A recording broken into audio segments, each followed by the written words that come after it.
मित्रांनो, दोन चलांतील रेषीय समीकरणे सोडवताना प्लस करायचं की मायनस हा गोंधळ होतोय. समजा हे उदाहरण पहा. x अधिक y बरोबर 14, x वजा y बरोबर 4.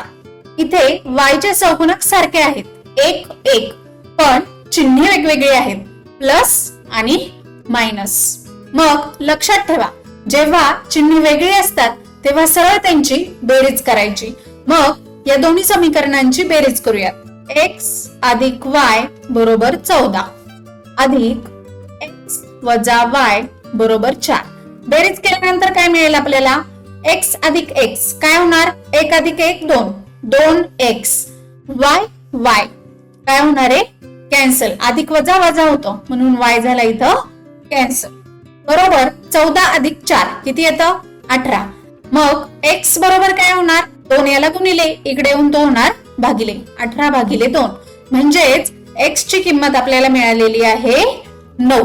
आता ही जी x ची किंमत आलेली आहे ही किंमत पहिल्या समीकरणात ठेवा आणि y ची किंमत मिळवा. म्हणजेच x अधिक y बरोबर 14 हे पहिलं समीकरण आहे. मग 9 अधिक y बरोबर येणार 14. म्हणजेच y बरोबर 14 वजा 9. म्हणजेच आपल्याला y ची किंमत किती मिळणार? 14 तून 9 गेले, 5 शिल्लक राहिले. झाली दोन्ही उत्तरे तयार. x बरोबर 9, y बरोबर 5. अशाच गणिताच्या सोप्या ट्रिक्ससाठी वसुंधरा फाउंडेशनला नक्की सबस्क्राईब करा.